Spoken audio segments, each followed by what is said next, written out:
Di tengah hiruk-pikuk kota gemilang, Aisyah, seorang gadis sederhana dengan hati yang tulus, menjalani kehidupannya dengan penuh semangat. Ia bekerja di sebuah toko bunga kecil.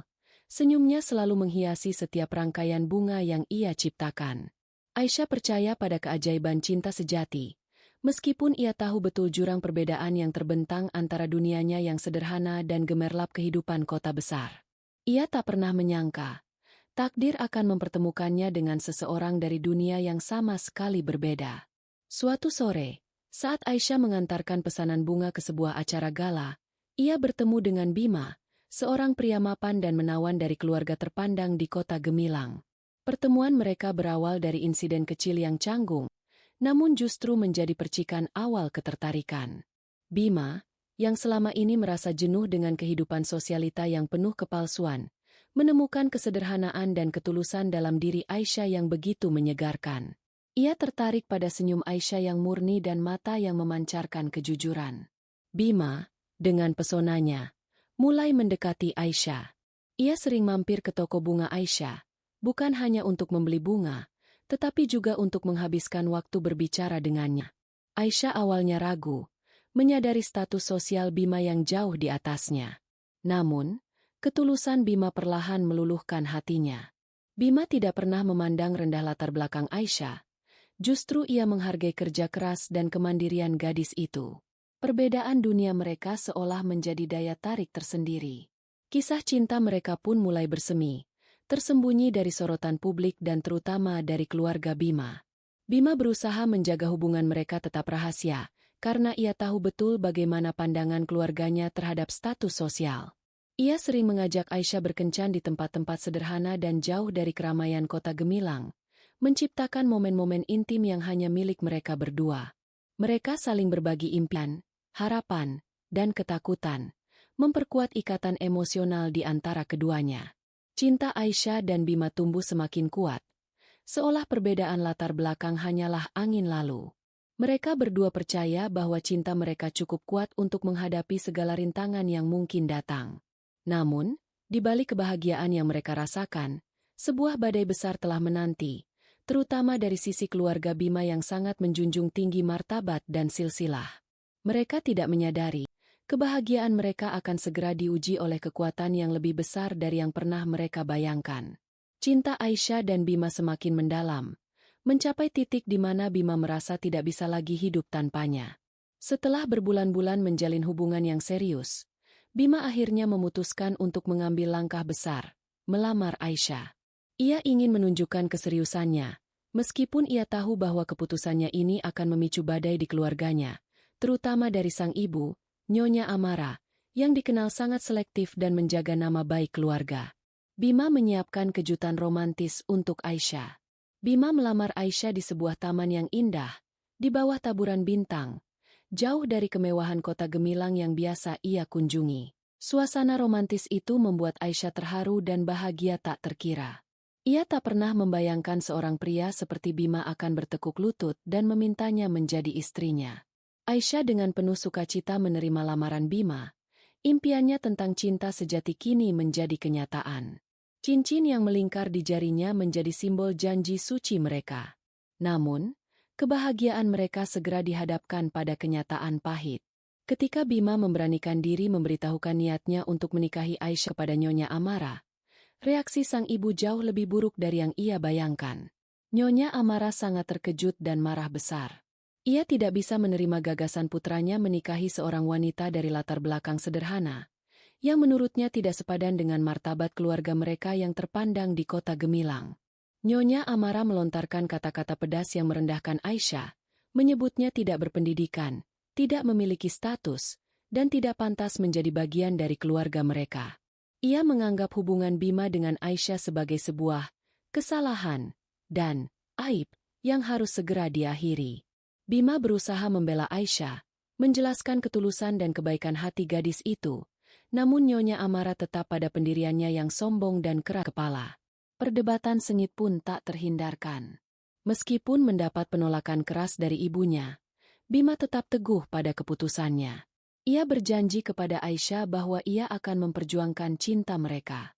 Penolakan dari Nyonya Amara justru semakin memperkuat tekad Bima untuk menikahi Aisyah, menunjukkan bahwa ia benar-benar mencintai gadis itu dan bersedia melawan keluarganya demi kebahagiaan mereka. Aisyah sendiri merasa sedih, namun juga tersentuh oleh kesetiaan Bima. Mereka berdua tahu, jalan menuju pernikahan tidak akan mudah. Meskipun penolakan dari Nyonya Amara semakin intens, Bima tidak menyerah. Ia mencoba berbagai cara untuk meluluhkan hati ibunya, mulai dari bujukan lembut hingga perdebatan sengit, namun semuanya sia-sia. Nyonya Amara tetap bersikukuh dengan pendiriannya, mengancam Bima dengan berbagai konsekuensi jika ia tetap nekat menikahi Aisyah. Suasana di rumah keluarga Bima menjadi sangat tegang, penuh dengan ketidaksetujuan dan tekanan emosional. Bima merasa terjepit di antara cinta dan kewajiban. Aisyah sendiri merasa tidak enak hati melihat Bima harus bertengkar dengan ibunya demi dirinya. Ia bahkan sempat menawarkan untuk mengakhiri hubungan mereka, agar Bima tidak lagi berada dalam tekanan. Namun, Bima menolak tegas tawaran itu, menegaskan bahwa Aisyah adalah wanita yang ia cintai dan ia tidak akan pernah melepaskannya. Keteguhan hati Bima semakin meyakinkan Aisyah bahwa cintanya tulus. Ia tahu, cinta sejati kadang membutuhkan pengorbanan dan perjuangan. Melihat tidak ada jalan lain untuk mendapatkan restu penuh, Bima memutuskan untuk tetap menikahi Aisyah dengan cara yang sederhana. Ia tidak ingin menunda kebahagiaan mereka lebih lama lagi.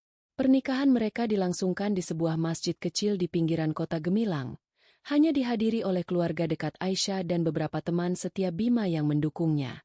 Suasana penuh haru dan kebahagiaan, meskipun tanpa kehadiran Nyonya Amara yang memilih untuk tidak datang. Nyonya Amara tidak hanya tidak hadir, ia bahkan mencoba untuk menghalangi pernikahan itu hingga saat-saat terakhir. Ia mengirimkan pesan ancaman dan mencoba menghubungi Bima untuk membatalkan semuanya. Namun, Bima mematikan ponselnya dan fokus pada pernikahannya dengan Aisyah. Ia merasa sedih ibunya tidak ada di hari pentingnya. Namun kebahagiaan melihat Aisyah tersenyum di sisinya lebih penting dari segalanya. Ia bertekad untuk membuktikan bahwa pilihannya tidak salah. Meskipun pernikahan mereka tidak semewah yang seharusnya bagi putra seorang Nyonya Amara, Aisyah merasa sangat bahagia. Ia tahu bahwa cinta dan kesetiaan Bima adalah hal terpenting. Mereka berjanji untuk saling mendukung dan menghadapi segala cobaan bersama. Setelah upacara, mereka berdua berbagi momen intim yang penuh janji dan harapan. Mereka tahu perjalanan mereka sebagai suami istri baru saja dimulai, dan tantangan besar menanti di depan mata. Setelah menikah, Aisyah resmi pindah ke rumah mewah keluarga Bima di kota Gemilang. Lingkungan barunya sangat kontras dengan kehidupan sederhana yang ia jalani di Desa Harmoni. Rumah megah dengan berbagai fasilitas, staf pelayan yang banyak, dan etiket sosial yang berbeda membuatnya merasa sedikit canggung. Aisyah berusaha keras untuk beradaptasi, mempelajari kebiasaan dan aturan tak tertulis di rumah itu, demi menciptakan suasana harmonis dengan Bima dan keluarganya. Ia ingin menjadi istri yang baik. Namun, upaya Aisyah untuk beradaptasi selalu dihalangi oleh sikap Nyonya Amara yang semakin menjadi-jadi. Sejak awal, Nyonya Amara memang sudah tidak menyukai Aisyah, dan setelah pernikahan sederhana itu, ia merasa terhina dan tidak mau menerima Aisyah sebagai menantu seutuhnya. Ia secara terang-terangan menunjukkan ketidaksetujuannya, sering melontarkan komentar sinis atau meremehkan setiap tindakan Aisyah, bahkan di depan para pelayan dan kerabat yang datang berkunjung. Aisyah selalu menjadi sasaran omelan dan cibiran. Nyonya Amara sering mencari-cari kesalahan Aisyah, mulai dari cara berpakaian, cara berbicara, hingga cara mengatur rumah tangga. Ia membandingkan Aisyah dengan menantu impiannya yang berpendidikan tinggi dan berasal dari keluarga terpandang. Aisyah mencoba bersabar dan tidak membalas. Ia percaya bahwa dengan waktu, Nyonya Amara akan melihat ketulusan hatinya. Namun, setiap hari adalah perjuangan bagi Aisyah untuk menjaga harga dirinya di bawah tekanan dan penghinaan yang terus-menerus. Bima, meskipun mencintai Aisyah, seringkali berada dalam posisi sulit. Ia mencoba membela Aisyah, namun setiap kali ia melakukannya, ia akan bertengkar hebat dengan ibunya. Nyonya Amara sering menggunakan taktik emosional untuk membuat Bima merasa bersalah, sehingga Bima seringkali hanya bisa diam dan menahan diri saat Aisyah direndahkan. Ia merasa tidak berdaya melihat wanita yang dicintainya diperlakukan tidak adil, Namun ia juga takut akan konsekuensi jika ia terlalu menentang ibunya. Setiap hari di rumah mewah itu adalah ujian bagi kesabaran Aisyah. Ia sering menghabiskan waktu di kamarnya, mencoba menenangkan diri dan mencari kekuatan. Ia merindukan kehangatan dan kesederhanaan desa harmoni. Namun ia tahu ia harus bertahan demi pernikahannya dengan Bima. Meskipun begitu, ia mulai merasa kesepian dan terisolasi di tengah kemewahan yang seharusnya menjadi rumah barunya. Sebuah bibit keretakan mulai tumbuh dalam hatinya, perlahan mengikis kebahagiaan awal pernikahannya. Kehidupan Aisyah di rumah keluarga Bima semakin dipenuhi dengan konflik-konflik kecil sehari-hari yang terus-menerus mengikis kesabarannya. Nyonya Amara tidak pernah berhenti mencari celah, mengubah setiap hal kecil menjadi masalah besar. Mulai dari makanan yang dimasak Aisyah, pilihan dekorasi rumah, hingga jadwal kegiatan sehari-hari, semuanya menjadi bahan untuk dicela dan dikritik habis-habisan. Nyonya Amara seolah menikmati setiap momen untuk merendahkan menantunya. Salah satu insiden yang paling sering terjadi adalah ketika Nyonya Amara dengan sengaja memamerkan kekayaan dan status sosialnya di depan Aisyah. Ia seringkali membahas perhiasan mahal, perjalanan ke luar negeri, atau pesta-pesta mewah yang pernah ia hadiri, seolah ingin mengingatkan Aisyah tentang perbedaan jurang yang memisahkan mereka. Aisyah hanya bisa tersenyum masam, hatinya perih mendengar setiap kata yang seolah menusuk harga dirinya. Ia mencoba fokus pada pekerjaannya di rumah. Bima, yang sering menyaksikan perlakuan ibunya terhadap Aisyah, merasa sangat tidak nyaman. Ia mencoba menasihati ibunya secara pribadi, namun Nyonya Amar selalu bersikeras bahwa ia hanya mendidik Aisyah agar lebih layak menjadi bagian dari keluarga mereka. Bima seringkali terjebak di tengah-tengah, tidak bisa sepenuhnya membela Aisyah tanpa memicu kemarahan ibunya yang lebih besar. Ketegangan antara ibu dan anak ini semakin membebani pernikahan mereka. Aisyah sendiri mulai merasa lelah dengan situasi ini. Ia seringkali menangis dalam diam, merindukan kehangatan dan penerimaan. Ia bertanya-tanya apakah keputusannya menikah dengan Bima adalah hal yang benar. Meskipun Bima selalu berusaha menghiburnya dan meyakinkan bahwa semuanya akan baik-baik saja, kata-kata manis Bima tidak cukup untuk menghilangkan rasa sakit akibat perlakuan Nyonya Amara. Aisyah mulai mempertanyakan apakah ia bisa terus bertahan dalam lingkungan yang begitu toksik. Pada akhir episode, sebuah insiden kecil namun signifikan terjadi. Mungkin Aisyah tidak sengaja memecahkan vas antik Nyonya Amara atau salah paham dalam sebuah percakapan penting. Nyonya Amara memanfaatkan kesempatan ini untuk menghina Aisyah habis-habisan, melontarkan kata-kata yang jauh lebih kasar dari biasanya, bahkan mungkin mengancam. Aisyah akhirnya mencapai batas kesabarannya. Air mata mengalir deras, dan ia mulai berpikir bahwa mungkin ia tidak akan pernah bisa mendapatkan tempat di hati Nyonya Amara. Ketegangan semakin memuncak, mengisyaratkan akan adanya konflik yang lebih besar di masa depan. Di tengah suasana rumah yang tegang, Aisyah mulai merasakan gejala-gejala aneh pada tubuhnya. Mual di pagi hari dan rasa lelah yang tak biasa membuatnya curiga. Dengan ragu, ia melakukan tes kehamilan dan hasilnya menunjukkan positif. Sebuah benih kehidupan tumbuh di rahimnya, membawa secercah harapan di tengah kekelaman yang selama ini melingkupinya. Aisyah merasa campur aduk antara kebahagiaan, kecemasan, dan harapan bahwa kehamilan ini mungkin bisa meluluhkan hati Nyonya Amara. Aisyah memberanikan diri untuk memberitahukan kabar bahagia ini kepada Bima. Reaksi Bima sangat antusias dan gembira. Ia memeluk Aisyah erat, merasa ini adalah anugerah terindah yang mungkin bisa menjadi jembatan perdamaian antara Aisyah dan ibunya. Bima melihat kehamilan ini sebagai kesempatan emas untuk memperbaiki hubungannya dengan Nyonya Amara, berharap cucu yang akan lahir nanti akan membawa kehangatan dan kebahagiaan yang mampu meluluhkan kekerasan hati sang ibu. Namun, harapan itu dengan cepat pupus saat Bima menyampaikan kabar kehamilan Aisyah kepada Nyonya Amara. Alih-alih gembira, Nyonya Amara justru menunjukkan reaksi skeptis dan dingin. Ia meragukan kehamilan Aisyah, bahkan melontarkan komentar sinis tentang darah sederhana yang akan mengalir dalam tubuh cucunya. Nyonya Amara melihat kehamilan ini sebagai upaya Aisyah untuk semakin mengikat Bima dan masuk lebih dalam ke dalam keluarga mereka, bukan sebagai berkah. Meskipun mendapat respons negatif dari Nyonya Amara, Aisyah tetap berusaha positif. Ia mulai rutin memeriksakan kandungannya dan menjaga kesehatan dirinya serta janinnya. Dukungan dari Bima dan beberapa pelayan yang bersimpati padanya menjadi kekuatan Aisyah. Ia bertekad untuk menjadi ibu yang baik dan memberikan yang terbaik untuk anaknya, terlepas dari segala rintangan dan penolakan yang ia hadapi dari ibu mertuanya. Ia berharap kelak anaknya akan membawa kebahagiaan sejati. Namun, di balik kebahagiaan dan harapan Aisyah, benih-benih masalah baru mulai tumbuh tanpa ia sadari. Di kantor Bima, seorang rekan kerja bernama Kirana mulai menunjukkan ketertarikan pada Bima. Kirana adalah sosok yang ambisius dan tahu bagaimana memanfaatkan situasi. Kehadirannya perlahan akan menjadi ancaman tersembunyi bagi keutuhan rumah tangga Aisyah dan Bima, menambahkan kompleksitas baru dalam perjuangan Aisyah untuk mempertahankan kebahagiaannya. Di kantor, Kirana mulai melancarkan strateginya untuk mendekati Bima. Ia adalah wanita yang cerdas, menawan, dan sangat manipulatif. Kirana selalu tampil sempurna, profesional, dan menunjukkan perhatian yang lebih kepada Bima, jauh melampaui hubungan rekan kerja biasa. Ia sering menawarkan bantuan dalam pekerjaan Bima, memberikan pujian yang berlebihan, dan secara halus menciptakan kesempatan untuk menghabiskan waktu berdua dengan Bima, baik itu untuk urusan pekerjaan maupun di luar jam kantor.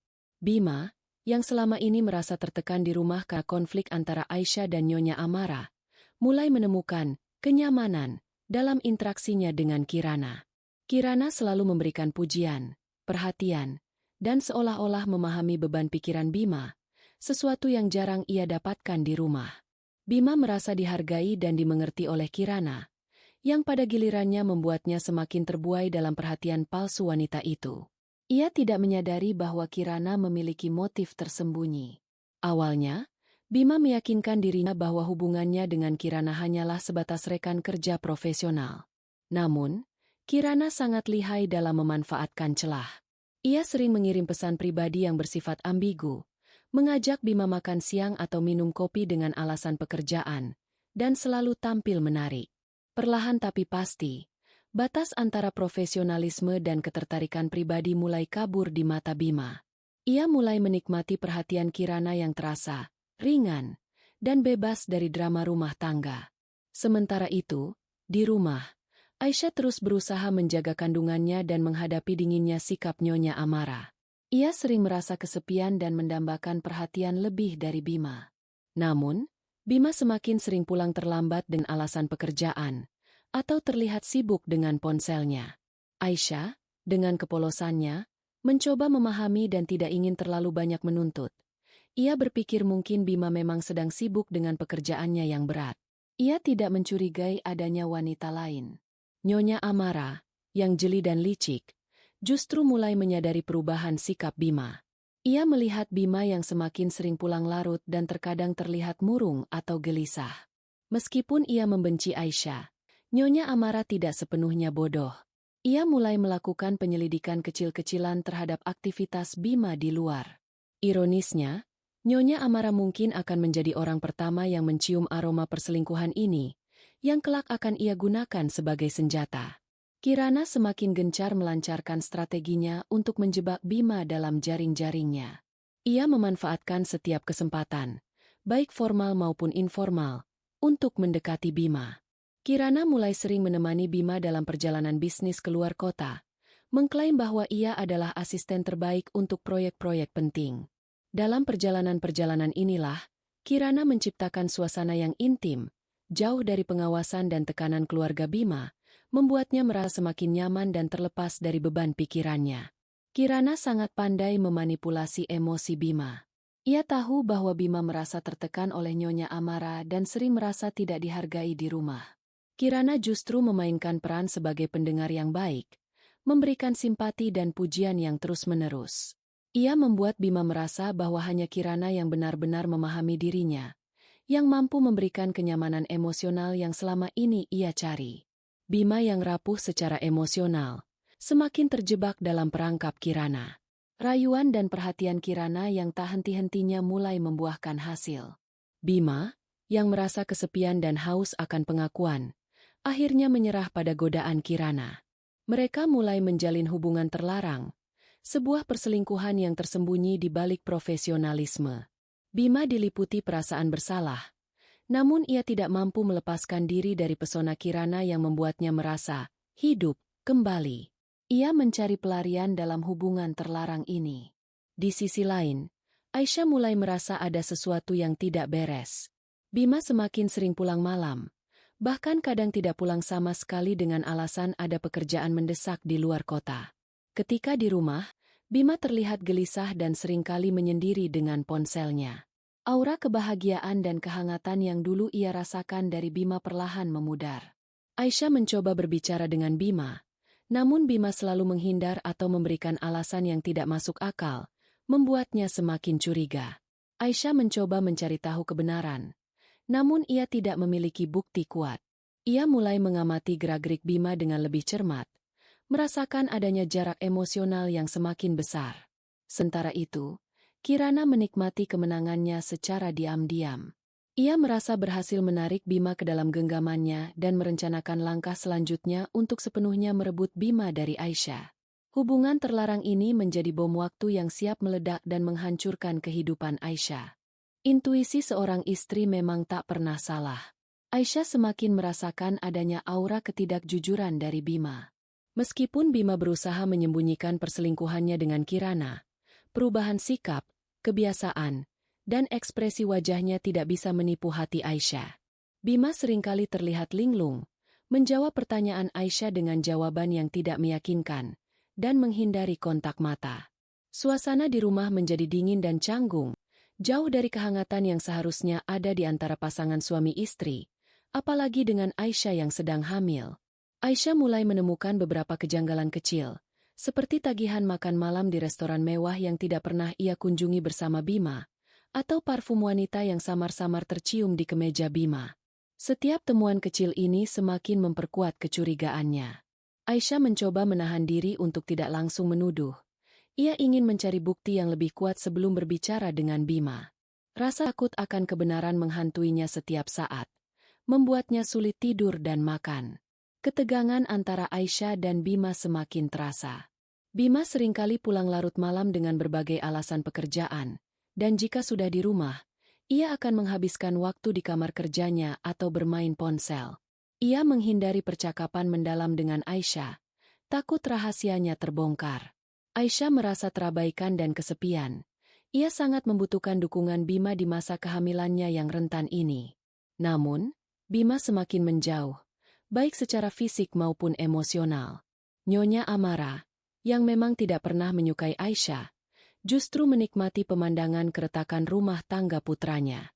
Ia seringkali melontarkan sindiran tentang kurangnya perhatian atau sikap dingin Bima kepada Aisyah, seolah ia tahu ada sesuatu yang tidak beres namun pura-pura tidak tahu. Nyonya Amara mungkin berharap perpisahan Bima dan Aisyah akan terjadi, agar ia bisa mencarikan menantu yang ia anggap lebih pantas untuk putranya. Ia sama sekali tidak membantu meredakan ketegangan. Aisyah akhirnya memutuskan untuk memberanikan diri. Ia ingin menghadapi Bima dan mendapatkan penjelasan. Perasaan campur aduk antara sakit hati, ketakutan, dan kebutuhan akan kejelasan membanjiri benaknya. Ia tidak ingin hidup dalam kebohongan. Namun, ia juga sangat takut akan kebenaran yang mungkin akan menghancurkan hatinya dan masa depan anaknya. Momen konfrontasi di ambang pintu, siap mengubah segalanya dalam hidup Aisyah. Dengan hati yang berdebar dan air mata yang menggenang, Aisyah akhirnya memberanikan diri untuk menghadapi Bima. Pada suatu malam, saat Bima baru saja pulang dan mencoba menghindari Aisyah, Aisyah mencegatnya dan meminta penjelasan tentang perubahan sikapnya akhir-akhir ini. Aisyah mengungkapkan semua kecurigaan dan kegelisahannya. Ia ingin tahu apa yang sebenarnya terjadi dengan jujur. Suasana di rumah mendadak diselimuti ketegangan yang pekat. Bima, yang terkejut dengan keberanian Aisyah, awalnya mencoba berkelit dan menyangkal. Ia berusaha menciptakan alasan-alasan yang tidak masuk akal, berharap Aisyah akan percaya padanya. Bima berbohong tentang pekerjaan yang padat, masalah di kantor, atau bahkan menyalahkan Aisyah yang terlalu sensitif karena kehamilannya. Ia tidak siap untuk mengakui perselingkuhannya dengan Kirana, takut akan reaksi Aisyah dan konsekuensi yang akan dihadapinya dari keluarganya. Namun, Aisyah tidak lagi bisa dibohongi. Ia menatap mata Bima dengan tajam dan mengungkapkan semua bukti kecil yang ia temukan. Ia menuntut kejujuran dari Bima, mengingatkannya akan janji pernikahan mereka dan bayi yang ada di kandungannya.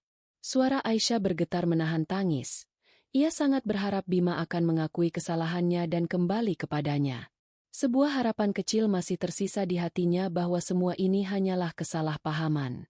Terdesak oleh pertanyaan dan bukti-bukti dari Aisyah, Bima akhirnya menyerah pada tekanan. Dengan wajah tertunduk dan suara yang pelan, ia mengakui bahwa ia memang memiliki hubungan terlarang dengan Kirana. Pengakuan itu bagai sambaran petir di siang bolong bagi Aisyah. Dunia Aisyah terasa runtuh seketika. Hatinya hancur berkeping-keping mendengar pengkhianatan dari pria yang sangat ia cintai dan ia percayai sepenuhnya. Tangis histeris Aisyah pecah, mengisi keheningan malam yang menyakitkan. Bima mencoba meminta maaf dan menjelaskan bahwa ia tertekan dan kesepian.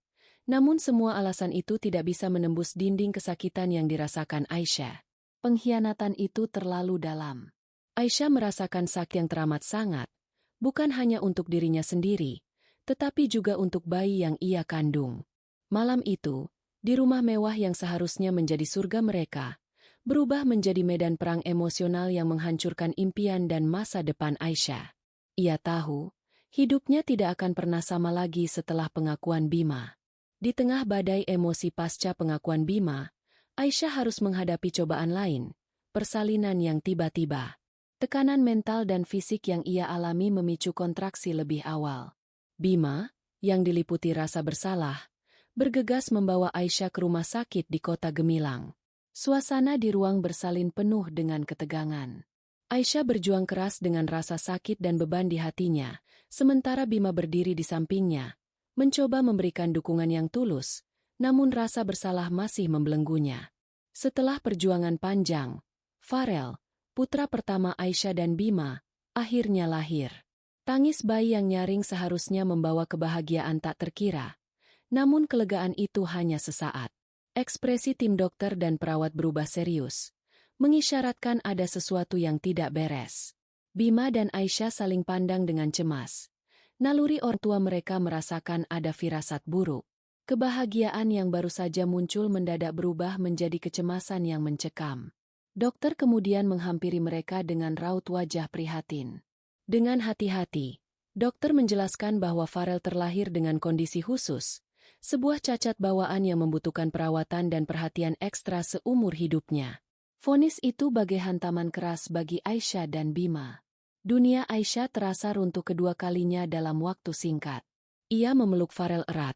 Air matanya tumpah ruah, bukan karena kecewa, melainkan karena rasa sakit dan ketakutan akan masa depan putranya. Kabar mengenai kondisi Farel sampai ke telinga Nyonya Amara.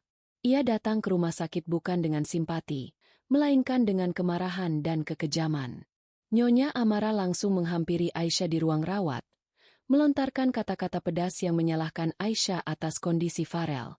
Ia menyebut Farel sebagai aib dan kutukan bagi keluarga mereka, menyalahkan darah sederhana Aisyah sebagai penyebabnya. Aisyah, yang masih lemah pasca melahirkan, terhenyak mendengar penghinaan itu. Puncak penghinaan terjadi ketika Kirana tiba-tiba muncul di ruangan Aisyah, seolah sengaja datang untuk memamerkan hubungannya dengan Bima. Nyonya Amara, tanpa ragu, menampar wajah Aisyah di depan Bima dan Kirana, sambil terus menghina dan menuduh Aisyah sebagai pembawa sial.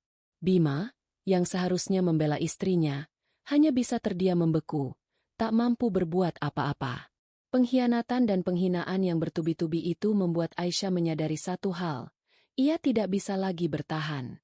Tamparan Nyonya Amara yang melayang di pipi Aisyah bukan hanya meninggalkan bekas fisik, tetapi juga luka yang menganga di hati Aisyah. Di tengah rasa sakit dan syok pasca melahirkan, kehadiran Kirana di samping Bima menjadi pukulan telak yang mengonfirmasi bahwa Bima tidak hanya mengkhianatinya, tetapi juga tidak memiliki keberanian untuk melindunginya. Aisyah menatap Bima dengan mata berkaca-kaca, berharap Bima akan membela dirinya. Namun yang ia dapatkan hanyalah keheningan dan tatapan kosong dari suaminya. Nyonya Amara terus meluapkan amarahnya, menyebut Farel sebagai kesalahan dan beban yang akan mencoreng nama baik keluarga. Ia bahkan menyarankan Bima untuk menceraikan Aisyah dan mencari wanita lain yang lebih baik dan bisa memberinya anak yang normal. Kata-kata itu menusuk hati Aisyah bagai belati. Ia memeluk Farel yang terlelap, air matanya tak henti menetes, merasakan betapa rapuhnya posisinya di keluarga ini. Tidak ada lagi yang ia harapkan dari Nyonya Amara. Bima akhirnya tersadar dari kekakuannya, namun ia hanya mampu meminta maaf dengan lirih kepada Aisyah, tanpa bisa berbuat lebih untuk menghentikan ibunya atau mengusir Kirana. Rasa bersalah dan penyesalan membanjiri dirinya. Namun ia terlalu lemah untuk melawan dominasi Nyonya Amara. Aisyah melihat ketidakberdayaan Bima dan menyadari bahwa ia tidak bisa lagi mengandalkan pria ini untuk melindunginya atau anaknya. Ia harus mengambil keputusan demi masa depan mereka berdua. Melihat kondisi Aisyah yang terpuruk dan tak ada dukungan dari Bima, beberapa perawat dan dokter yang menyaksikan kejadian itu merasa iba. Mereka mencoba menenangkan Aisyah dan menyingkirkan Nyonya Amara serta Kirana dari ruangan. Namun, kerusakan sudah terjadi. Di benak Aisyah, sebuah keputusan bulat telah terbentuk. Ia tidak bisa lagi tinggal di lingkungan yang penuh racun ini. Ia harus pergi, membawa Farel jauh dari semua penderitaan ini. Aisyah menunggu hingga kondisi fisiknya sedikit pulih. Ia kemudian dengan tegas menyatakan keinginannya untuk meninggalkan rumah sakit dan pulang ke rumah orang tuanya di Desa Harmoni. Ia menolak tawaran Bima untuk membantunya atau menemaninya. Aisyah tahu, ia harus melakukan ini sendiri, demi melindungi dirinya dan Farel dari lingkungan yang tidak pernah menerimanya. Sebuah babak baru dalam hidupnya akan segera dimulai. Jauh dari kemewahan kota gemilang yang penuh kepalsuan. Dengan hati yang hancur namun bertekad kuat, Aisyah meninggalkan rumah sakit di kota gemilang, tanpa menoleh ke belakang. Ia membawa serta Farel, putranya yang masih merah, dan hanya membawa beberapa barang pribadinya. Ia menolak tawaran bantuan dari Bima yang diliputi rasa bersalah, dan juga dari Nyonya Amara yang mencoba berlagak peduli setelah semua yang ia lakukan. Aisyah hanya ingin pergi, sejauh mungkin dari lingkungan yang telah melukainya. Perjalanan Aisyah kembali ke Desa Harmoni terasa sangat panjang dan melelahkan. Setiap kilometer yang ia tempuh menjauh dari kota gemilang, seolah mengikis sedikit demi sedikit luka di hatinya. Saat tiba di Desa Harmoni, Aisyah disambut hangat oleh keluarganya, terutama ibunya, yang langsung memeluknya erat. Ibu Aisyah menangis melihat kondisi putrinya yang kurus dan pucat. Namun ia bersyukur Aisyah dan Farel selamat dan kembali ke pelukan keluarga. Keluarga Aisyah di Desa Harmoni sangat terkejut dan sedih mendengar apa yang menimpa Aisyah. Mereka tidak bisa membayangkan betapa beratnya cobaan yang harus dihadapi Aisyah sendirian. Namun, alih-alih menghakimi, mereka memberikan dukungan penuh dan cinta tanpa syarat. Mereka meyakinkan Aisyah bahwa ia tidak sendirian, dan bahwa Farel akan dicintai serta dirawat dengan sepenuh hati di desa itu. Kehangatan keluarga adalah obat terbaik bagi Aisyah. Di Desa Harmoni, Aisyah mulai merasakan ketenangan yang telah lama hilang. Lingkungan desa yang asri, udara segar, dan keramahan tetangga membuatnya merasa lebih baik. Ia bisa fokus merawat Farel tanpa tekanan atau penghinaan dari Nyonya Amara. Meskipun masih ada kesedihan di hatinya, kehadiran Farel dan dukungan keluarga memberikan Aisyah kekuatan untuk bangkit. Ia mulai merasakan kedamaian yang tak pernah ia dapatkan di rumah mewah Bima. Aisyah bertekad untuk memulai hidup baru. Ia memutuskan untuk memutus semua kontak dengan keluarga Bima. Nomor telepon Bima dan Nyonya Amara diblokir. Semua pemberian dari mereka ia kalikan. Aisyah ingin benar-benar lepas dari bayang-bayang masa lalu yang menyakitkan. Ia tahu, jalan di depannya tidak akan mudah, terutama dengan kondisi Farel. Namun ia yakin bahwa dengan dukungan keluarganya di Desa Harmoni, ia bisa melewati semua ini. Ini adalah awal dari sebuah perjalanan baru bagi Aisyah dan putranya. Setelah beberapa minggu di Desa Harmoni, Aisyah perlahan mulai bangkit dari keterpurukannya. Dengan dukungan penuh dari ibu dan keluarganya, ia mulai mencari cara untuk menghidupi dirinya dan Farel. Aisyah menyadari bahwa ia tidak bisa terus-menerus bergantung pada keluarganya. Ia ingin mandiri, membuktikan bahwa ia bisa berdiri di atas kakinya sendiri, dan memberikan masa depan yang layak untuk Farel, terlepas dari kondisi putranya. Aisyah, yang memiliki bakat terpendam dalam membuat kue dan camilan tradisional sejak kecil, memutuskan untuk mencoba peruntungan di bidang kuliner. Dengan modal seadanya yang ia kumpulkan dari simpanan kecilnya dan bantuan dari ibunya, ia mulai membuat kue-kue sederhana di dapur rumah mereka. Kue-kue itu dibuat dengan resep warisan keluarga dan sentuhan cinta dari Aisyah. Aroma harum kue-kue itu mulai memenuhi rumah kecil mereka di Desa Harmoni. Awalnya, Aisyah hanya menjual kuenya kepada tetangga dan kenalan di desa. Ia membawa nampan berisi kue-kue buatannya dan menjajakannya dari rumah ke rumah. Rasa kue yang lezat, ditambah dengan keramahan Aisyah, membuat kue-kuenya cepat disukai. Dari mulut ke mulut, kabar tentang kue enak buatan Aisyah menyebar. Pesanan mulai berdatangan, meskipun dalam jumlah kecil. Aisyah bekerja keras setiap hari, seringkali hingga larut malam, ditemani oleh suara nafas Farel yang damai. Setiap pesanan yang datang adalah sebuah kemenangan kecil bagi Aisyah. Uang yang ia hasilkan, meskipun tidak banyak, memberinya rasa bangga dan harapan. Ia menggunakan keuntungan itu untuk membeli bahan baku yang lebih baik, menambah peralatan sederhana, dan mulai menabung untuk kebutuhan Farel di masa depan. Proses ini adalah terapi bagi Aisyah. Setiap adonan yang ia uleni, setiap kue yang ia panggang, membantu menyembuhkan luka di hatinya dan mengembalikan kepercayaan dirinya. Farel, meskipun masih bayi dan memiliki kondisi khusus, menjadi semangat terbesar Aisyah. Setiap kali Aisyah merasa lelah atau putus asa, ia akan memandangi wajah damai putranya, dan semangatnya kembali membara. Ia berjanji pada dirinya sendiri bahwa ia akan berjuang mati-matian demi Farel. Sementara itu, di kota Gemilang, Bima diliputi penyesalan dan Nyonya Amara mulai merasakan konsekuensi dari perbuatannya, tanpa mengetahui bahwa Aisyah tengah menapaki jalan menuju kesuksesan yang tak terduga. Meskipun Aisyah telah memulai hidup baru yang lebih tenang di Desa Harmoni, bayang-bayang pernikahannya dengan Bima masih menghantuinya. Secara hukum, ia masih berstatus istri Bima, dan ia tahu bahwa ia harus sepenuhnya memutus ikatan itu untuk bisa melangkah maju tanpa beban. Setelah berdiskusi panjang dengan keluarganya dan mempertimbangkan masa depan Farel, Aisyah mengambil keputusan berat namun pasti, ia akan mengajukan gugatan cerai terhadap Bima. Aisyah menghubungi seorang pengacara di kota Gemilang yang direkomendasikan oleh seorang kerabat.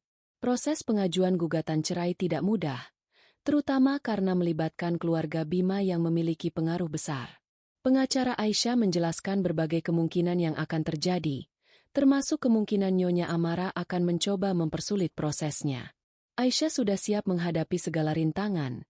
Ia tidak ingin lagi hidup dalam ikatan yang menyakitkan itu. Ketika kabar gugatan cerai itu sampai ke telinga Bima dan Nyonya Amara, reaksi mereka sangat berbeda.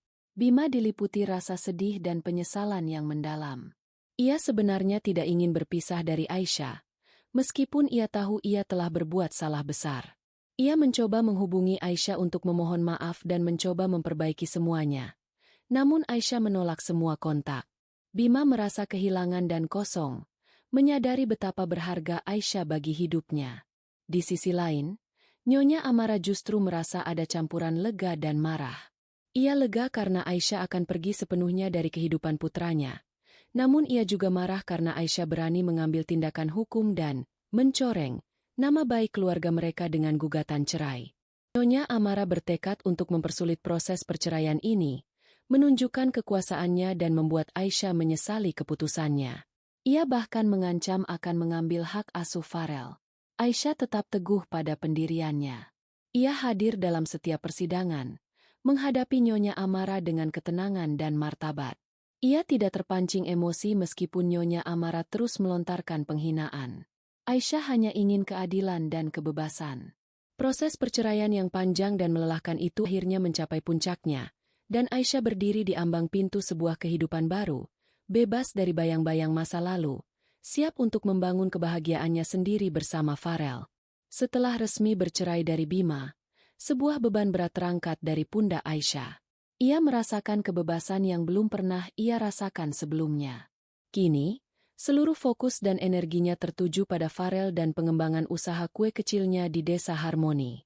Dengan modal yang semakin bertambah dari hasil penjualan sebelumnya, Aisyah memutuskan untuk meningkatkan produksi. Ia menyadari bahwa permintaan akan kue-kuenya terus meningkat, jauh melebihi kapasitas dapur rumahan dan tenaga ibunya saja. Aisyah mulai merekrut beberapa tetangga dan ibu-ibu di desa yang memiliki waktu luang dan ingin mendapatkan penghasilan tambahan. Ia melatih mereka dengan sabar, mengajarkan resep-resep andalannya dan standar kualitas yang tinggi. Dapur rumah Aisyah yang sederhana kini menjadi lebih ramai dan produktif. Semangat gotong royong dan kebersamaan di desa itu terasa sangat membantu. Aisyah bangga bisa menciptakan lapangan kerja kecil di desanya sendiri, memberikan manfaat bagi komunitas yang telah mendukungnya. Usaha kue Aisyah yang diberi nama Kue Harmoni itu semakin dikenal luas, tidak hanya di desa Harmoni tetapi juga di beberapa desa tetangga. Orang-orang mulai mengenal cita rasa khas kue buatan Aisyah yang lezat dan otentik. Pesanan datang tak henti-hentinya. Bahkan ada beberapa toko kecil di kota terdekat yang mulai tertarik untuk menjual produk kue Harmoni. Ini adalah langkah pertama yang signifikan bagi Aisyah, membuktikan bahwa kerja keras dan ketulusan bisa membuahkan hasil. Di sisi lain, perkembangan Farel juga menunjukkan kemajuan yang menggembirakan. Dengan terapi dan stimulasi rutin yang dibantu oleh seorang ahli fisioterapi lokal yang bersedia datang ke desa, Farel mulai menunjukkan respons positif. Senyum Farel yang semakin sering merekah menjadi semangat terbesar Aisyah. Ia tahu bahwa perjuangan untuk Farel masih panjang, namun setiap kemajuan kecil adalah hadiah yang tak ternilai harganya. Aisyah merasa optimis tentang masa depan Farel. Kabar tentang kesuksesan kecil Aisyah mulai terdengar sampai ke kota Gemilang, meskipun masih samar-samar. Bima, yang diliputi penyesalan, sesekali mencoba mencari tahu kabar Aisyah melalui kenalan. Ia mendengar tentang usaha kue Aisyah dan merasa campur aduk antara bangga, sedih, dan semakin menyesal. Sementara itu, Nyonya Amara belum terlalu peduli. Ia masih menganggap Aisyah hanya sebagai wanita desa yang tidak akan pernah mencapai apa-apa. Ia tidak tahu bahwa bibit kesuksesan besar telah ditanam oleh menantu yang pernah ia hina. Melihat potensi pasar yang semakin besar dan peningkatan produksi yang signifikan, Aisyah mengambil keputusan berani. Ia akan mengembangkan usahanya menjadi lebih profesional. Dengan tabungan hasil kerja kerasnya dan sedikit pinjaman dari koperasi desa, Aisyah menyewa sebuah ruko kecil di pusat desa Harmoni dan merenovasinya menjadi toko kue yang nyaman dan modern. Ini adalah langkah besar, mewujudkan mimpinya memiliki toko sendiri. Setelah berpikir keras tentang nama yang tepat, Aisyah akhirnya memutuskan untuk menamai tokonya Mafa Bakri. Nama itu merupakan gabungan dari Mama Farel, sebagai bentuk dedikasinya kepada putra tercinta yang menjadi inspirasi utamanya. Pembukaan Mafa Bakri adalah peristiwa besar di desa Harmoni. Seluruh warga desa datang memberikan dukungan, memenuhi toko Aisyah dengan ucapan selamat dan pesanan. Aura kebahagiaan dan kebanggaan terpancar jelas dari wajah Aisyah. Mafa Bakri segera menjadi favorit di desa Harmoni dan sekitarnya. Tidak hanya menjual kue tradisional, Aisyah juga mulai berinovasi menciptakan berbagai jenis roti dan kue modern yang disesuaikan dengan selera pasar. Ia terus belajar dan bereksperimen, memastikan setiap produk yang keluar dari dapurnya memiliki kualitas terbaik. Pelanggan mulai berdatangan dari kota-kota tetangga, khusus untuk mencicipi kelezatan produk Mafa Bakri yang namanya semakin populer. Kesuksesan Mafa Bakri juga membawa dampak positif bagi warga desa. Aisyah tidak hanya menambah jumlah karyawan, tetapi juga mulai melatih mereka untuk memiliki keterampilan yang lebih tinggi dalam pembuatan roti dan kue. Ia bahkan memberikan pelatihan kewirausahaan kecil-kecilan kepada ibu-ibu desa agar mereka juga bisa mandiri.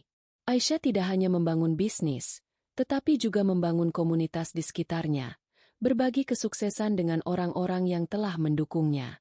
Di tengah kesibukan mengelola Mafa Bakri, Aisyah tidak pernah melupakan prioritas utamanya, Farel. Ia memastikan Farel mendapatkan perhatian dan terapi yang cukup. Ia sering membawa Farel ke toko, membiarkannya bermain di area yang aman, sehingga Farel bisa tumbuh di tengah suasana yang penuh cinta dan kerja keras. Aisyah telah membuktikan bahwa seorang ibu bisa menjadi pengusaha sukses tanpa melupakan perannya sebagai orang tua. Ia adalah inspirasi bagi banyak wanita di desanya. Mafa Bakri terus berkembang pesat, menarik perhatian dari berbagai pihak, termasuk para pelaku bisnis dari kota Gemilang. Suatu hari, Seorang pria muda berwibawa dengan tatapan cerdas, Aryon, datang mengunjungi Mafa Bakri di Desa Harmoni. Aryon adalah seorang investor dan pengusaha sukses yang sedang mencari peluang bisnis baru di sektor kuliner. Ia mendengar desas-desus tentang Mafa Bakri yang sedang naik daun dan tertarik untuk melihat langsung potensinya. Kedatangan Aryon yang tiba-tiba membuat Aisyah sedikit terkejut.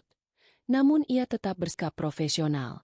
Aryon tidak hanya mencicipi produk-produk Mafa Bakri, tetapi juga mengajukan banyak pertanyaan detail tentang operasional, manajemen, dan rencana Aisyah di masa depan. Ia terkesan dengan visi Aisyah yang sederhana namun kuat, serta kegigihan dan dedikasinya dalam membangun bisnis dari nol. Aryon melihat potensi besar dalam diri Aisyah dan produk-produknya. Selama percakapan, Aryon secara tidak sengaja mengetahui sedikit tentang kisah hidup Aisyah yang penuh perjuangan. Ia terkesan dengan kekuatan Aisyah yang mampu bangkit dari keterpurukan dan membangun bisnis yang sukses sambil merawat Farel. Aryon merasakan adanya ketulusan dan integritas dalam diri Aisyah, sesuatu yang jarang ia temukan di dunia bisnis yang kompetitif. Ia mulai melihat Aisyah bukan hanya sebagai mitra bisnis potensial, tetapi juga sebagai sosok yang luar biasa. Aryon kemudian mengundang Aisyah untuk melakukan presentasi bisnis lebih lanjut di kantornya di Kota Gemilang. Ia menyampaikan niatnya untuk berinvestasi di Mafa Bakri dan membantu Aisyah memperluas bisnisnya ke skala yang lebih besar, bahkan mungkin hingga tingkat nasional. Aisyah terkejut dan sedikit ragu. Tawaran itu terlalu besar dan ia takut akan kembali ke lingkungan Kota Gemilang yang penuh kenangan pahit. Ia perlu waktu untuk mempertimbangkan tawaran yang menggiurkan itu. Di sisi lain, Bima dan Nyonya Amara mulai merasakan dampak dari keputusan mereka di masa lalu. Bisnis Bima mengalami kemunduran karena Bima tidak lagi fokus dan diliputi masalah pribadi. Nyonya Amara sering mengeluh tentang kerugian yang ia derita. Mereka masih belum mengetahui seberapa jauh kesuksesan Aisyah dan siapa sosok Aryon yang kini mendekati Aisyah. Sebuah alur baru dalam hidup Aisyah akan segera dimulai, membawanya kembali ke Kota Gemilang, namun kali ini sebagai pengusaha yang kuat dan mandiri. Setelah mempertimbangkan dengan matang dan mendapat restu dari keluarganya, Aisyah akhirnya menerima tawaran investasi dari Aryon. Ia melihat ini sebagai kesempatan emas untuk mengembangkan Mafa Bakri ke level yang lebih tinggi, memberikan masa depan yang lebih cerah bagi Farel. Kesepakatan bisnis terjalin, dan Aisyah kini tidak hanya menjadi pemilik, tetapi juga direktur utama dari sebuah perusahaan baru yang diberi nama Cahaya Group, sebuah nama yang mewakili harapan dan kebangkitan Aisyah. Dengan suntikan dana dan keahlian manajemen dari Aryon, Cahaya Group segera menunjukkan pertumbuhan yang luar biasa. Aisyah dan Aryon bekerja sama dengan sangat baik. Aryon mengagumi etos kerja Aisyah dan kemampuannya beradaptasi, sementara Aisyah belajar banyak dari pengalaman dan strategi bisnis Aryon. Mereka membuka pabrik produksi yang lebih besar, merekrut lebih banyak karyawan, dan memperluas jaringan distribusi ke berbagai kota besar di Indonesia. Mafa Bakri kini menjadi merek yang dikenal luas. Namun, ekspansi ini juga membawa tantangan baru. Aisyah harus berhadapan dengan persaingan bisnis yang ketat, masalah logistik, dan manajemen karyawan dalam skala yang lebih besar. Ia seringkali harus bekerja keras, menghadapi tekanan dan mengambil keputusan penting. Meski demikian, Aisyah tetap gigih dan tidak pernah menyerah. Ia belajar dengan cepat dan terus mengembangkan kemampuannya sebagai seorang pemimpin. Farel menjadi motivasi terbesarnya untuk terus maju. Farel sendiri menunjukkan perkembangan yang sangat positif. Dengan fasilitas terapi yang lebih baik yang bisa diakses di kota besar, serta perhatian penuh dari Aisyah dan Aryon yang juga ikut peduli, kondisi Farel semakin membaik. Ia mulai bisa melakukan banyak hal yang sebelumnya sulit, dan senyumnya semakin sering terlihat. Keberadaan Farel di kantor seringkali menjadi hangat suasana, mengingatkan semua orang akan kekuatan cinta seorang ibu. Aryon pun semakin dekat dengan Farel, memperlakukan anak itu dengan penuh kasih sayang. Sementara itu, di Kota Gemilang, kabar tentang Cahaya Group dan kesuksesan Aisyah mulai menyebar luas. Bima yang dulunya meremehkan Aisyah, kini mendengar namanya disebut-sebut sebagai pengusaha wanita sukses. Ia diliputi rasa penyesalan yang mendalam, melihat betapa jauhnya Aisyah telah melangkah tanpa dirinya. Nyonya Amara juga mulai terkejut dan tidak percaya. Ia yang dulu menghina Aisyah sebagai wanita desa, kini harus menghadapi kenyataan bahwa Aisyah telah menjadi wanita yang jauh lebih sukses darinya. Seiring dengan meroketnya kesuksesan Aisyah dengan Cahaya Group, kehidupan Bima dan Nyonya Amara justru semakin merosot. Bisnis keluarga mereka yang selama ini dipegang oleh Bima, mulai menunjukkan tanda-tanda kehancuran.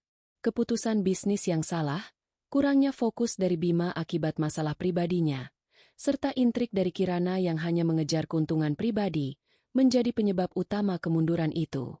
Kerugian demi kerugian terus menghantui mereka. Kirana, yang dulunya memikat Bima dengan janji-janji manis, kini menunjukkan sifat aslinya yang mata duitan dan tidak setia. Melihat bisnis Bima yang mulai goyah dan tidak lagi menjanjikan keuntungan besar, Kirana mulai mencari mangsa baru. Ia secara terang-terangan menunjukkan ketidakpeduliannya terhadap masalah Bima, bahkan sering melontarkan komentar sinis tentang ketidakmampuan Bima mengelola bisnis. Hubungan mereka yang terlarang itu kini diwarnai dengan pertengkaran dan ketidakpercayaan. Puncaknya, Kirana memutuskan untuk meninggalkan Bima setelah Bima tidak lagi bisa memberinya kemewahan. Ia pergi begitu saja, membawa serta sejumlah besar uang dan aset yang ia manipulasi dari Bima. Bima merasa hancur dan terhianati. Ia bukan hanya kehilangan bisnis dan hartanya, tetapi juga kepercayaan diri dan harga dirinya. Ia menyadari betapa bodohnya ia telah meninggalkan Aisyah yang tulus demi wanita seperti Kirana. Penyesalan itu datang dengan sangat pahit. Nyonya Amara, yang selama ini mengandalkan kekayaan dan status sosial, kini harus menghadapi kenyataan pahit. Bisnis keluarga bangkrut, aset-aset mereka mulai disita, dan rumah mewah mereka terancam dijual. Ia yang dulunya sombong dan merendahkan semua orang, kini harus hidup dalam keterbatasan. Nyonya Amara merasakan kesepian dan kemarahan yang mendalam. Ia menyalahkan Bima atas kehancuran ini, namun ia juga mulai menyadari bahwa kesombongannya sendiri telah membawa mereka pada kehancuran. Melihat kondisi Bima yang terpuruk dan ibunya yang juga hancur, sebuah ide mulai muncul di benak Bima. Ia teringat akan kebaikan hati Aisyah, dan bagaimana Aisyah selalu bangkit dari keterpurukan. Bima mulai merenungi semua kesalahannya di masa lalu, termasuk perlakuan buruknya terhadap Aisyah dan putranya, Farel. Ia merasa ada dorongan kuat untuk menebus semua kesalahannya, meskipun ia tahu Aisyah mungkin tidak akan pernah memaafkannya. Episode ini menjadi titik balik bagi Bima dan Nyonya Amara, menandai awal dari kehancuran mereka dan proses penebusan dosa bagi Bima. Setelah kepergian Kirana dan kebangkrutan bisnis keluarga, Bima benar-benar berada di titik nadir kehidupannya. Ia kehilangan segalanya, harta, reputasi, dan bahkan wanita yang ia kira mencintainya. Rumah mewah di kota gemilang terancam disita, dan ia harus pindah ke sebuah apartemen kecil yang jauh dari kemewahan. Bima merasa kosong, putus asa, dan diliputi penyesalan yang tak berujung. Ia seringkali mengurung diri, tidak mau bertemu siapapun, dan depresi melingkupinya. Ia tak bisa berhenti memikirkan betapa bodohnya ia telah menyia-nyiakan Aisyah dan Farel demi ilusi kekuasaan dan nafsu sesaat. Nyonya Amara juga merasakan dampak kehancuran ini. Ia, yang dulunya selalu dikelilingi kemewahan dan pelayan, kini harus belajar hidup sederhana. Nyonya Amara sangat marah kepada Bima, menyalahkannya atas semua kehancuran ini. Namun, di balik kemarahannya, ada rasa takut dan kesepian yang mendalam. Ia yang selama ini hanya mengandalkan harta dan status, kini harus menghadapi kenyataan bahwa semua itu telah sirna. Hubungan ibu dan anak ini menjadi sangat teenggang, penuh dengan saling menyalahkan dan kepahitan. Dalam keputusasaan, Bima mulai mencari cara untuk melarikan diri dari kenyataan. Ia mencoba melupakan masalahnya dengan berbagai cara yang tidak sehat, namun justru semakin menjerumuskannya. Ia tidak menemukan kedamaian, justru semakin merasa terpuruk. Suatu malam, dalam keadaan bingung dan putus asa, Bima menemukan sebuah brosur lama tentang panti asuhan kasih, tempat anak-anak berkebutuhan khusus. Brosur itu mungkin tidak sengaja ia temukan saat membereskan barang-barang lama. Hatinya tergerak untuk sejenak. Meskipun awalnya ragu dan merasa tidak pantas, Bima akhirnya memutuskan untuk mengunjungi panti asuhan kasih. Ia datang dengan niat yang belum jelas. Mungkin hanya ingin mencari pelarian atau distraksi. Namun, saat ia melihat anak-anak dengan kondisi khusus di sana, dan bagaimana para relawan serta pengurus PAN bekerja dengan tulus, sebuah perasaan aneh muncul di hatinya. Ia melihat kepolosan dan semangat hidup anak-anak itu, yang mengingatkannya pada Farel, putranya yang telah ia abaikan. Pertemuan singkat dengan salah satu pengurus panti mengubah pandangan Bima.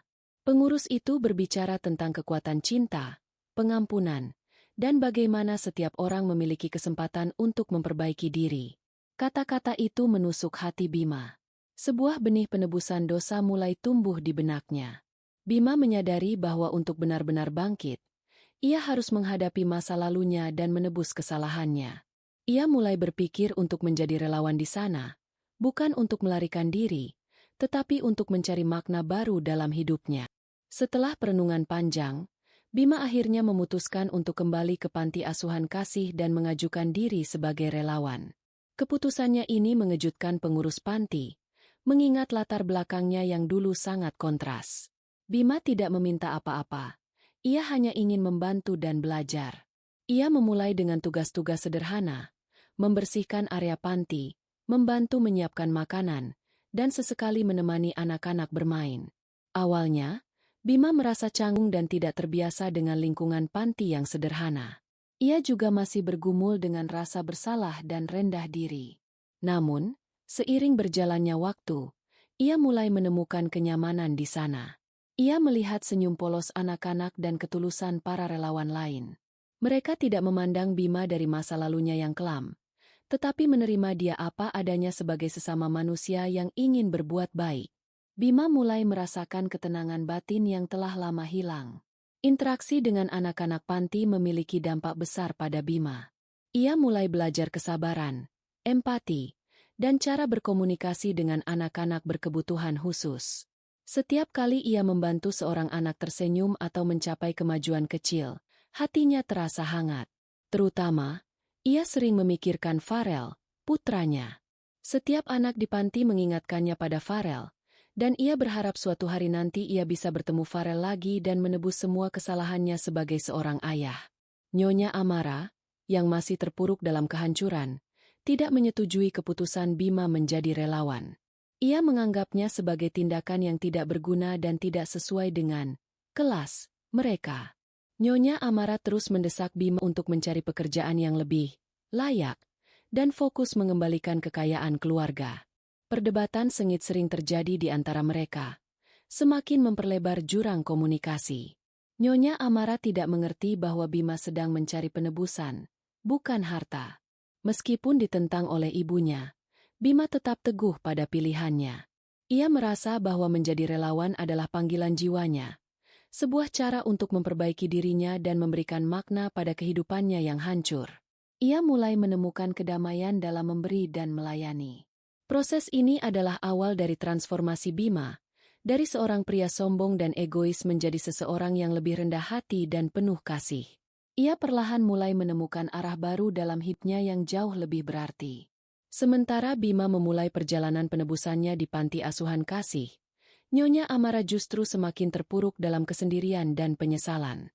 Setelah bisnis keluarga benar-benar bangkrut dan rumah mereka disita, ia terpaksa pindah ke sebuah apartemen kecil yang jauh dari kemewahan dan kenyamanan yang biasa ia nikmati. Nyonya Amara yang dulunya selalu dikelilingi pelayan dan teman-teman sosialita, kini harus menghadapi kenyataan pahit hidup sendiri. Teman-temannya menghilang begitu saja, tidak ada yang peduli lagi. Kesehatan Nyonya Amara mulai menurun drastis akibat stres dan depresi yang melandanya. Ia seringkali jatuh sakit, namun tidak ada yang merawatnya dengan tulus. Ia merindukan masa lalu yang penuh kemewahan dan kekuasaan, namun semua itu kini hanya tinggal kenangan. Nyonya Amara seringkali duduk termenung sendirian, merenungi semua kesalahannya. Ia mulai menyadari bahwa ia telah menghabiskan hidupnya mengejar hal-hal fana dan mengabaikan orang-orang yang seharusnya ia hargai.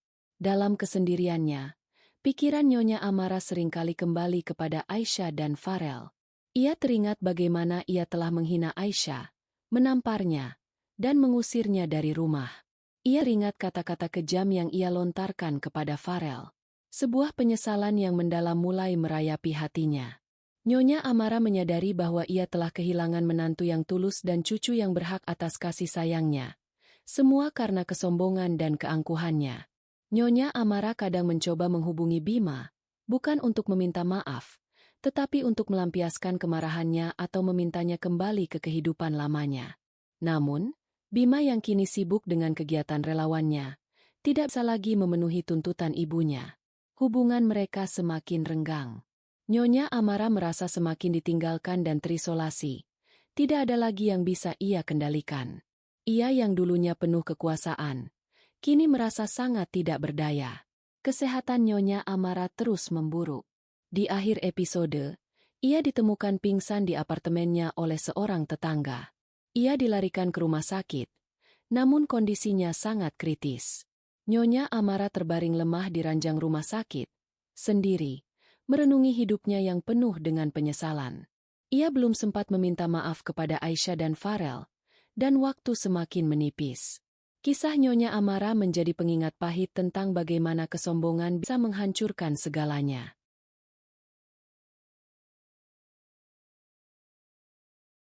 Di puncak kejayaan, Aisyah berdiri di hadapan ribuan pasang mata.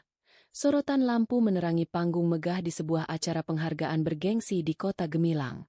Ia baru saja menerima gelar pengusaha wanita terbaik tahun ini, sebuah pengakuan atas kegigihan dan kerja kerasnya. Gaun elegan yang dikenakannya memancarkan aura kepercayaan diri dan martabat. Di barisan depan, Arion tersenyum bangga, sementara di sampingnya, Farel yang kini tumbuh ceria dan mandiri, melambaikan tangan dengan penuh semangat kepada sang bunda. Momen ini adalah puncak dari segala perjuangan Aisyah. Dalam pidatonya, suara Aisyah bergetar menahan haru, namun penuh kekuatan. Ia menceritakan perjalanan hidupnya yang penuh liku, dari gadis sederhana yang diremehkan, pernikahan yang hancur, hingga menjadi ibu tunggal yang berjuang demi putranya.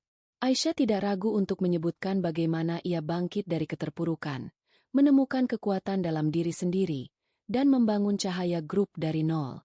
Ia menekankan bahwa kesuksesannya bukan hanya miliknya, melainkan hasil dukungan dari keluarga, karyawan setianya, dan terutama, Farel, yang selalu menjadi motivasi terbesarnya. Di antara kerumunan penonton, jauh di sudut ruangan, Bima hadir. Ia datang bukan sebagai undangan, melainkan sebagai penonton biasa yang ingin melihat dengan mata kepalanya sendiri kebahagiaan dan kesuksesan Aisyah. Bima melihat Aisyah yang kini telah menjadi wanita luar biasa, memancarkan aura positif yang begitu kuat. Tidak ada lagi rasa iri atau penyesalan yang mendalam, hanya ada kelegaan dan keikhlasan. Bima tersenyum tipis, merasa bangga sekaligus lega karena Aisyah telah menemukan kebahagiaan sejati yang jauh lebih besar darinya. Ia tahu, Aisyah layak mendapatkan semua ini. Setelah pidato yang mengharukan, Aisyah turun dari panggung dan langsung memeluk Farel dan Arion. Kebahagiaan mereka terpancar jelas, membentuk keluarga kecil yang harmonis dan penuh cinta. Arion menatap Aisyah dengan tatapan penuh kekaguman dan janji akan masa depan yang cerah. Farel, dengan tawa renyahnya, adalah bukti hidup dari kemenangan cinta dan ketekunan Aisyah.